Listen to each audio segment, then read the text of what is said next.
Delhi police के वकील इस वक्त जानकारी देते हुए कि पंजाब सरकार की याचिका में बग्गा का जिक्र नहीं है और जो भी कार्रवाई की गई है पंजाब पुलिस की तरफ से, वो जो सेट प्रोटोकॉल होता है जब एक राज्य की पुलिस दूसरे राज्य में गिरफ्तारी करने जाती है, उसे नहीं माना गया।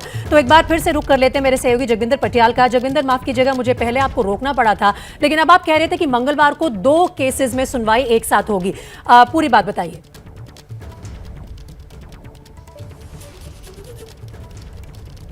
खबर ये आ रही है कि तेजिंदर बग्गा ने जो मोहाली में एफआईआर दर्ज की गई है उसे क्वैश करने के लिए हाईकोर्ट का दरवाजा खटखटाया है।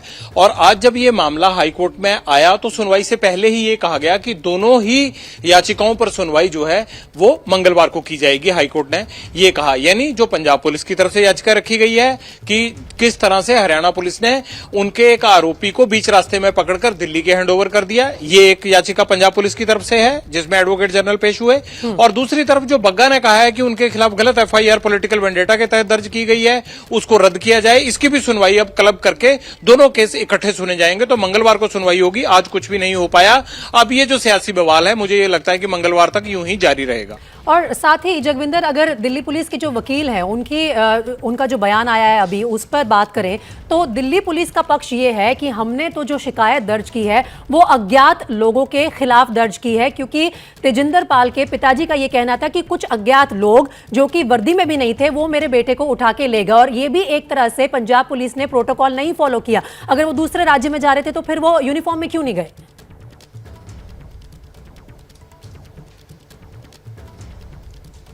देखिए, पहली बात ये होती है प्रीति कि जो भी जिस पार्टी का वकील होता है ना, वो अपने पक्ष की बात करता है। पंजाब पुलिस अपनी बात करेगी, दिल्ली पुलिस का वकील अपनी बात करेगा, हरियाणा वाला अपनी बात करेगा।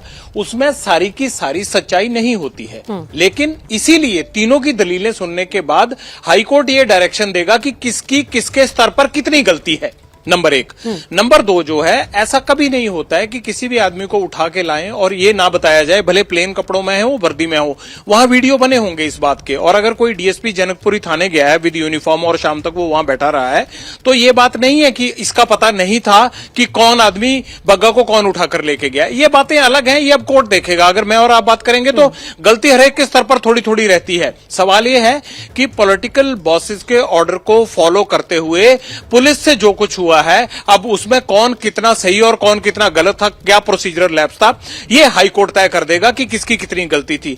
लेकिन कोई भी पार्टी ये थोड़ा मानती है हाईकोर्ट में जाकर कि हां मेरे आदमी ने गलती कर दी है। वो कहते हैं हमने गलती नहीं की है, दूसरी पार्टी की गलती है। अब दूसरे को ये जस्टिफाई करना है कि उसने गलती की है या नहीं की है। उसके बाद हाईकोर्ट कागजों के आधार पर अपना निर्णय देगा, आगे की गाइडलाइंस इशू करेगा।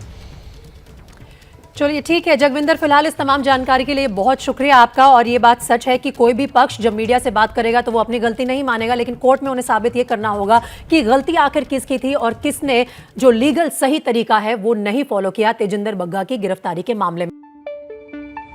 पंजाब ते पंजाबीयत दा परछावा, पंजाबी साडियां बावां, एबीपी सांझा। हुण देखो अपने टीवी स्क्रीन ते टाटा प्ले चैनल नंबर 1929 ते। एबीपी सांझा देखण लई अपने केबल ऑपरेटर नु अज ही संपर्क करो। एबीपी सांझा, जोश, जज्बा, जुनून।